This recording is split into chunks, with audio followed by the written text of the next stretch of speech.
ನಮಸ್ಕಾರ, ಆದಾಬ್, ಜೈ ಭೀಮ್. ನಾನು ನಿಮ್ಮ ಭಾಗ್ಯನಾರಾಯಣ ಬೊಗ್ಗವರಪ್ಪು. ನೀವು ನೋಡ್ತಾ ಇದ್ದೀರಿ ಸುದ್ದಿ ಸರ್ಕಲ್. ಯುದ್ಧ 15ನೇ ದಿನಕ್ಕೆ ಕಾಲಿಡ್ತು.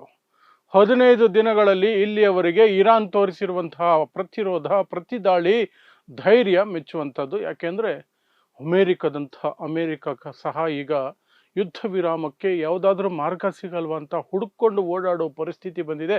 ಅಷ್ಟು ಮಾತ್ರ ಅಲ್ಲ, 15ನೇ ದಿನ ಬಹಳ ದೊಡ್ಡ ದಾಳಿಯನ್ನು ಸಹ ಇರಾನ್ ನಡೆಸಿದೆ. ಆ ದಾಳಿಯಲ್ಲಿ ಇರಾಕ್ನಲ್ಲಿರುವಂತಹ ಅಮೆರಿಕದ ರಾಯಭಾರಿ ಕಚೇರಿಯ ತಲೆ ಮೇಲಿದ್ದಂತಹ ಬಹು ಮುಖ್ಯವಾದಂತಹ ಆಂಟಿ ಮಿಸೈಲ್ ಸಿಸ್ಟಮ್ ಅನ್ನ ನಾಶ ಮಾಡಿ ಬಿಸಾಕಿದೆ. ಆಂಟಿ ಮಿಸೈಲ್ ಸಿಸ್ಟಮ್ನೇ ನಾಶ. ಬಹಳ ದಿನಗಳಿಂದ ಕಿರಿಕಿರಿ ಮಾಡ್ತಾ ಇತ್ತು ಇರಾನ್ಗದು. ಅದನ್ನು ನಾಶ ಮಾಡಿ ಬಿಸಾಕಿದ್ದಾರೆ. ಪ್ಲಸ್ ಅಲ್ಲಿದ್ದಂತಹ ಹೆಲಿಪ್ಯಾಡ್ನ ಸಹ ನಾಶ ಮಾಡಿ ಬಿಸಾಕಿದ್ದಾರೆ. ಅಷ್ಟು ಮಾತ್ರ ಅಲ್ಲ, ಇನ್ನೂ ಸಾಕಷ್ಟು ವಿಚಾರಗಳು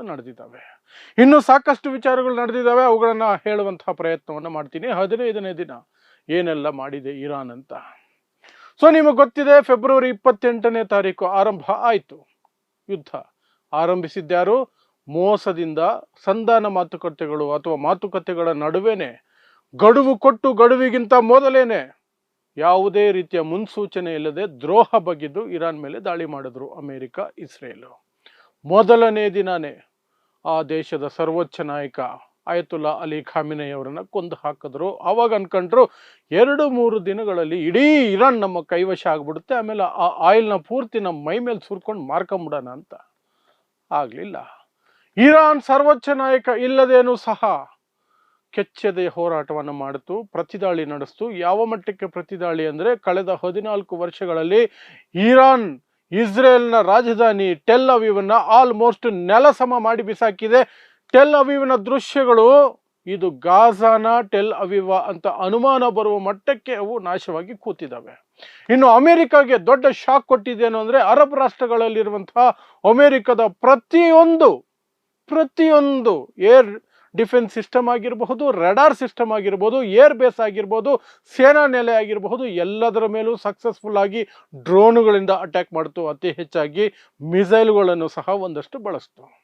ಅಲ್ಲಿಗೆ 6 ಮುಖ್ಯವಾದಂತಹ ರೆಡಾರ್ ಸಿಸ್ಟಮ್ಗಳಲ್ಲಿ 4 ರೆಡಾರ್ ಸಿಸ್ಟಮ್ಗಳನ್ನು ನಾಶ ಮಾಡಿ ಬಿಸಾಕ್ತು ಇರಾನ್. 4 radar system. ಇವಾಗ ರೆಡಾರೇ ಇಲ್ಲ. ಬಹ್ರೇನಲ್ಲಿಲ್ಲ, ಇರಾಕಲ್ಲಿಲ್ಲ, ಇನ್ನೊಂದೆರಡು ದೇಶಗಳಲ್ಲಿಲ್ಲ. 4 ಒಂದೊಂದು $1 ಬಿಲಿಯನ್ ಬೆಲೆ ಕಟ್ಟಿ ನಿರ್ಮಿಸಲಾದಂಥವು. ಮತ್ತು ಮತ್ತೊಂದನ್ನು ಅಲ್ಲಿ ನಿರ್ಮಿಸಬೇಕು ಅಂದರೆ 6 ತಿಂಗಳು ಸಮಯ ಹಿಡಿಯುತ್ತೆ. 6 ತಿಂಗಳು ಸಮಯ ಹಿಡಿಯುತ್ತೆ. ಅಲ್ಲಿಯವರೆಗೆ ರೆಡಾರ್ ಸಿಸ್ಟಮ್ ಇಲ್ಲದೆ ಹೋದರೆ ಇರಾನ್ ಹಾಕುವಂಥ ಮಿಸೈಲ್ಗಳು ಯಾವ ದಿಕ್ಕಿನಿಂದ ಬರ್ತಾ ಇದೆ ಅಂತ ಈ ಅರಬ್ ರಾಷ್ಟ್ರಗಳಿಗೆ ಗೊತ್ತಾಗೋದಿಲ್ಲ. ಕುರುಡಾಗ್ಬಿಟ್ಟಿದ್ದಾವೆ. ಅದರ ಕಣ್ಣು ಕಿತ್ಕೊಂಡ್ಬಿಟ್ಟಿದೆ. ರೆಡಾರೇ ಕಣ್ಣು ಯುದ್ಧ ಭೂಮಿಯಲ್ಲಿ, ಅದನ್ನು ಕಿತ್ಕೊಂಡ್ಬಿಟ್ಟಿದ್ದಾರೆ. ಆದರೆ ಇವತ್ತು 15ನೇ ದಿನ, ಇವತ್ತು ಸುಮ್ಮನಿರಲಿಲ್ಲ. ಬಹಳ ದಿನಗಳಿಂದ ಬಗ್ದಾದ್, ಇರಾಕ್ನ ರಾಜಧಾನಿ ಬಗ್ದಾದ್ನಲ್ಲಿರುವಂತಹ ಅಮೆರಿಕದ ರಾಯಭಾರಿ ಕಚೇರಿ ತಲೆ ಮೇಲೆ ಒಂದು ಆಂಟಿ ಮಿಸೈಲ್ ಸಿಸ್ಟಮ್ ಅನ್ನು ಕೂರಿಸಿದ್ರು. ಅದರ ಹೆಸರು C-RAM ಅಂತ. ಬಹಳ ಶಕ್ತಿಯುತವಾದಂತಹದ್ದು. ಅಲ್ಲಿ ಸುತ್ತಮುತ್ತಲು ಯಾವ ಮಿಸೈಲ್ ಬಂದ್ರು, ಯಾವ ಡ್ರೋನ್ ಬಂದ್ರು ಹೊಡೆದು ಉರುಳಿಸ್ತಾ ಇತ್ತು. ಅದನ್ನೇ ಈಗ ಕೆಡವಿ ಬಿಸಾಕಿದ್ದಾರೆ. ಅದನ್ನೇ ಬೆಂಕಿ ಹತ್ಕೊಂಡು ಉರಿಯಂಗೆ ಮಾಡಿದ್ದಾರೆ. ಏನು ಬಳಸಿ? ಒಂದು ಡ್ರೋನ್ ಅನ್ನು ಬಳಸಿ. ಕೇವಲ 30-35 ಸಾವಿರದಲ್ಲಿ ಒಂದು ಡ್ರೋನ್ ತಯಾರು ಮಾಡುತ್ತೆ ಇರಾನ್. ಅದನ್ನು ಹೊಡೆದು ಉರುಳಿಸೋದಕ್ಕೆ ಅಮೆರಿಕ, ಇಸ್ರೇಲ್ಗೆ ಬರ್ತಿರುವಂತಹ ಖರ್ಚು ಮತ್ತೆ ಹೇಳ್ತಾ ಇದ್ದೀನಿ, $3.7 ಮಿಲಿಯನ್. ಅಂದರೆ 10 ಪಟ್ಟು ಹಣ ಖರ್ಚಾಗುತ್ತೆ ಒಂದು ಡ್ರೋನ್ ಅನ್ನು ಹೊಡೆದು ಉರುಳಿಸೋದಕ್ಕೆ. ಇರಾನ್ ಕಳಿಸೋ ಡ್ರೋನ್ ಅನ್ನ ಈಗ ತಪ್ಪಿಸ್ಕೊಳ್ತೇವೆ. ಯಾಕಂದ್ರೆ ಬಗ್ದಾದ್ನಲ್ಲಿದ್ದಂತಹ ಅತಿ ದೊಡ್ಡ ರೆಡಾರ್ ಸಿಸ್ಟಮ್ ಏನಿತ್ತಲ್ಲ, ಅದನ್ನ ನಾಶ ಮಾಡಿ ಆಗಿದೆ. ಹಾಗಾಗಿ ಆಂಟಿ ಮಿಸೈಲ್ ಸಿಸ್ಟಮ್ಗೆ ರೆಡಾರೇ ಕಣ್ಣು. ರೆಡಾರ್ ಹೇಳುತ್ತೆ ಯಾವ ಕಡೆಯಿಂದ ಮಿಸೈಲ್ ಬರ್ತಿದೆ ಅಂತ. ಅದರ ಆಧಾರದ ಮೇಲೆ ಆಂಟಿ ಮಿಸೈಲ್ ಸಿಸ್ಟಮ್ ಮಿಸೈಲ್ಗಳನ್ನು ಬಿಡುತ್ತೆ. ಬರ್ತಾ ಇರೋ ಮಿಸೈಲ್ ಅನ್ನ ಇಂಟರ್ಸೆಪ್ಟ್ ಮಾಡುತ್ತೆ, ಹೊಡೆದು ಉರುಳಿಸುತ್ತೆ. ಆದ್ರೆ ಕಣ್ಣೆ ಕಿತ್ಕೊಂಡ ಮೇಲೆ ಇವುಗಳಿಗೆ ಏನು ಕೆಲಸ ಆಗ್ಲಿಲ್ಲ. ಬಗ್ದಾದ್ನಲ್ಲಿ ರಾಯಭಾರಿ ಕಚೇರಿ ಮೇಲಿದ್ದಂತಹ ಆಂಟಿ ಮಿಸೈಲ್ ಸಿಸ್ಟಮ್ನ ಹೊಡೆದು ಬಿಸಾಕಿದೆ. ಅಷ್ಟು ಮಾತ್ರ ಹೊಡೆದಿಲ್ಲ, ಅಲ್ಲಿದ್ದಂತಹ ಹೆಲಿಪ್ಯಾಡ್ ಅನ್ನು ಸಹ ಒಂದು ಡ್ರೋನ್ ಹಾಕಿ ನಾಶ ಮಾಡಿ ಬಿಸಾಕಿದ್ದಾರೆ. ಈಗ ಬಗ್ದಾದಲ್ಲಿರುವಂತಹ ಅಮೆರಿಕ ಕೌನ್ಸುಲೇಟ್ನ, ಅಮೆರಿಕ ರಾಯಭಾರಿ ಕಚೇರಿಯ ಸಿಬ್ಬಂದಿ ತಪ್ಪಿಸ್ಕೊಂಡು ಓಡೋಗಬೇಕು ಅಂದ್ರೂ ಸಹ ಬಸ್ಸು, ಕಾರು, ಜೀಪು ಇದರಲ್ಲಿ ಹೋಗಿ ಬೇರೆ ಎಲ್ಲಾದರೂ ತಲುಪಬೇಕು ಅವರು. ಆಮೇಲೆ ಅಲ್ಲಿಂದ ಹೆಲಿಕಾಪ್ಟರ್ ಫ್ಲೈಟು ಹತ್ಕೋಬಹುದು. ಅಲ್ಲಿದ್ದಂತಹ ಹೆಲಿಪ್ಯಾಡ್ ಏನಿದೆ ಅದನ್ನು ನಾಶ ಮಾಡಿ ಬಿಸಾಕಿದೆ. ನಾಶ ಮಾಡಿ ಬಿಸಾಕಿದೆ. ಅಷ್ಟು ಮಾತ್ರ ಅಲ್ಲ 7 ರೀಫ್ಯೂಲಿಂಗ್ ಜೆಟ್ಟುಗಳೇನಿದಾವೆ, ಇಂಧನವನ್ನ ಆಕಾಶದಲ್ಲಿಯೇ ಯುದ್ಧ ವಿಮಾನಗಳಿಗೆ ತುಂಬುವಂತಹ ವಿಮಾನಗಳು, ಅದರಲ್ಲಿ 7 ಹೊಡೆದು ಉರುಳಿಸಿದೆ. ಮೊನ್ನೆನೇ 2 ಹೊಡೆದು ಉರುಳಿಸಿತ್ತು, ಅದ್ರ ಬಗ್ಗೆ ನಿಮಗೆ ಮಾಹಿತಿ ಕೊಟ್ಟಿದೆ. ಆಗ ಅಮೆರಿಕ ಹೇಳಿತ್ತು ಅದನ್ನೇನು ಇರಾನೇನು ಹೊಡೆದು ಉರುಳಿಸಿಲ್ಲ, ಅಥವಾ ಇರಾಕ್ನಲ್ಲಿರುವಂತಹ ಇರಾಕಿ ರೆಸಿಸ್ಟೆನ್ಸ್ ಫೋರ್ಸ್ ಅಂತ ಇರಾನ್ ಬೆಂಬಲಿತ ಬಂಡುಕೋರರ ಗುಂಪು ನಾನು ಹೊಡೆದಿದ್ದು ಅಂತ ಹೇಳ್ಕೊಂಡಿದ್ದೆ. ಅದು ಹೊಡೆದಿಲ್ಲ, ಅದು ಒಂದಕ್ಕೊಂದು ಡಿಕ್ಕಿ ಹೊಡ್ಕೊಂಡು ಬಿದ್ದವುದು ಅಂತ.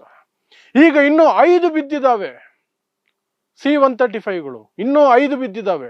ಆ 5 ಸಹ ಇದೇ ರೀತಿ ಒಂದಕ್ಕೊಂದು ಡಿಕ್ಕಿ ಹೊಡ್ಕೊಳುತ್ತಂತ ಹೇಳಕ್ಕಾಗತ್ತಾ?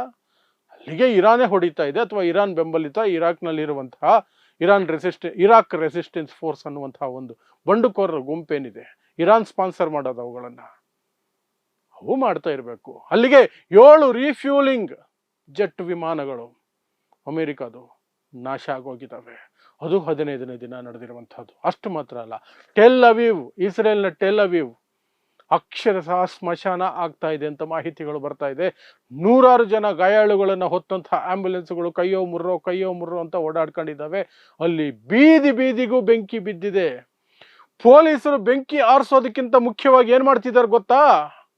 ಅದನ್ನ ಯಾರು ಫೋಟೋ ಹಿಡಿಬಾರ್ದು, ವಿಡಿಯೋ ತೆಗಿಬಾರ್ದು, ಜಗತ್ತಿಗೆ ಗೊತ್ತಾಗಬಾರ್ದು ಅನ್ನುವ ರೀತಿಯಲ್ಲಿ ಅವರನ್ನ ತಡೆಯುವ ಪ್ರಯತ್ನ, ಬೆದರಿಸುವ ಪ್ರಯತ್ನಗಳನ್ನು ಮಾಡ್ತಿದ್ದಾರೆ ಅಂತ ಅಲ್ಲಿನ ಜನ ಆರೋಪ ಮಾಡ್ತಿದ್ದಾರೆ. ಅಲ್ಲಿಂದ ಸುದ್ದಿಗಳು ಹೊರಗಡೆ ಬರಬಾರ್ದು, ಟೆಲ್ ಅವೀವ್ನಲ್ಲಿ ಆಗಿರುವಂತಹ ನಷ್ಟವನ್ನ ಜಗತ್ತು ನೋಡಬಾರ್ದು ಅನ್ನುವಂಥದ್ದು ಅವರು ಕ್ರೂರ ಉದ್ದೇಶ.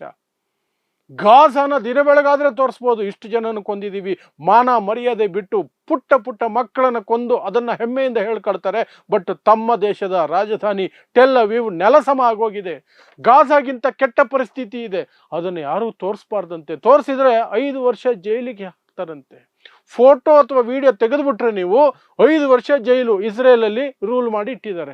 ಹಾಗಾಗಿ ಬೆಂಕಿ ಬಿದ್ದರೆ, ಮಿಸೈಲ್ ಬಿದ್ದರೆ, ಡ್ರೋನ್ ಬಿದ್ದರೆ ಇವರು ರಕ್ಷಣಾ ಕಾರ್ಯ ಮಾಡೋದಕ್ಕಿಂತ ಹೆಚ್ಚಾಗಿ ಅಲ್ಲಿನ ಜನ ಯಾರು ಅದನ್ನ ಫೋಟೋ ತೆಗೆದೇ ಇರಲಿ, ವಿಡಿಯೋ ತೆಗೆದೇ ಇರಲಿ ಅಂತ ನೋಡ್ಕೊಳ್ಳೋದ್ರಲ್ಲೇ ಪೊಲೀಸರು, ಆರ್ಮಿಯವರು ಬ್ಯುಸಿ ಆಗ್ಬಿಟ್ಟಿದ್ದಾರಂತೆ.